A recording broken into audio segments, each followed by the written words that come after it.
প্রচণ্ড গরমের এক দুপুরে মরুভূমির রাস্তা দিয়ে হাঁটছিল এক যুবক। তার নাম রাশেদ। হঠাৎ সে দেখতে পেল রাস্তার পাশে এক বৃদ্ধ মানুষ তৃষ্ণায় কষ্ট পাচ্ছেন। তার ঠোঁট শুকিয়ে গেছে, চোখে অসহায়ত্ব। অনেক মানুষ পাশ দিয়ে চলে গেল, কিন্তু কেউ থামল না। রাশেদ থেমে গেল। সে নিজের পানির বোতলটা বের করে বৃদ্ধ লোকটির হাতে দিল। বৃদ্ধ লোকটি ধীরে ধীরে পানি পান করলেন। তারপর কাঁপা কণ্ঠে বললেন, আল্লাহ তোমাকে উত্তম প্রতিদান দিন। রাশেদ হাসল আর ঘটনাটি ভুলে গেল। কিন্তু আল্লাহ কিছুই ভুলে যান না। বহু বছর পরে রাশেদের মৃত্যু হল।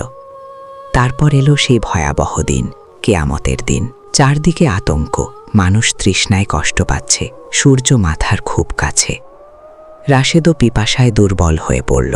ঠিক তখন একজন ফেরেশতা তার সামনে ঠান্ডা পানির পাত্র নিয়ে এলেন। রাশেদ অবাক হয়ে বলল, এটা আমার জন্য? ফেরেশতা বললেন, দুনিয়াতে এক তৃষ্ণার্ত মানুষকে তুমি যে পানি পান করিয়েছিলে, আজ আল্লাহ তার প্রতিদান দিচ্ছেন। রাশেদের চোখ ভিজে গেল। সেদিন সে বুঝল, দুনিয়ার ছোট্ট নেক আমলও কেয়ামতের দিনে অনেক বড় হয়ে যায়। তাই কখনো ছোট ভালো কাজকে অবহেলা করো না। এরকম ভিডিও প্রতিদিন পেতে ফলো করুন।